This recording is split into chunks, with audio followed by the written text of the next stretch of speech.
Tak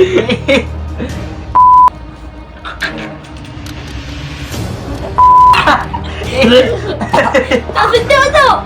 Tak sedap ni muka. Lepas tu dia ada rasa. Okay, mari. Teruk gila rasa dia. Tu. Jadi mana habis dah.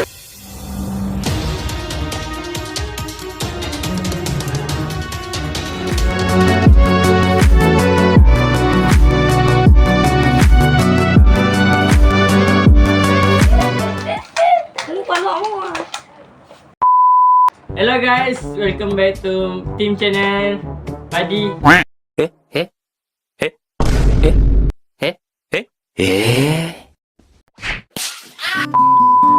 Padi.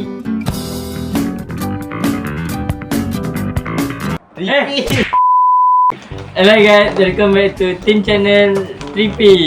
Padi. Papai. Poka. Hari ni kita nak apa? Kami nak buat challenge. Kita nak main. Okay, challenge di Buzzle. Okay, kita Kita ada. akan unboxing dulu. Jadi kita tengok. Okay. Kita akan tulis Bin Buzzle.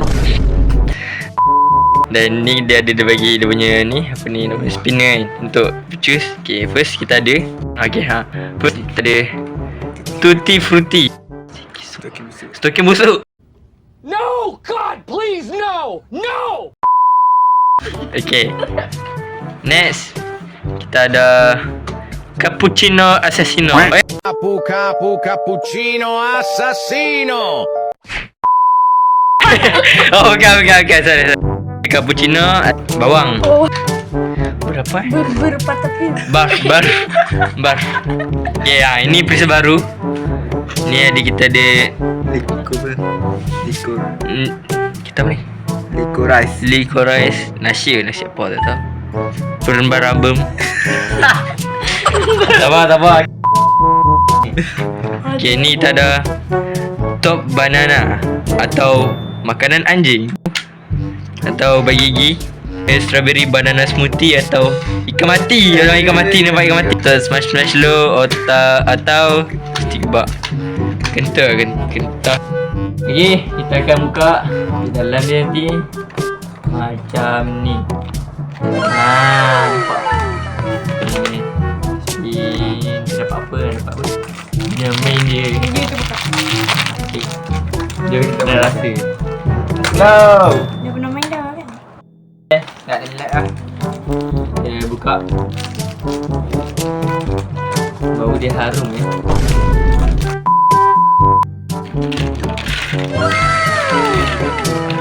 Dia ready, sedia. Okay, bau dia agak busuk guys.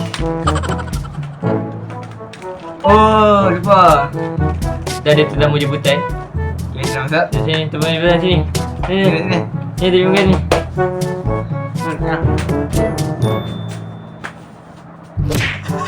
Ni si botak. Tali light. Tali tamplung. Okay, lalu. Tali light, tali tamplung. Okay, dah second. Oh. Yeah, I'm just one. Okay, tu Okay. ada Okay. Dah betul. Pusing. Buzi,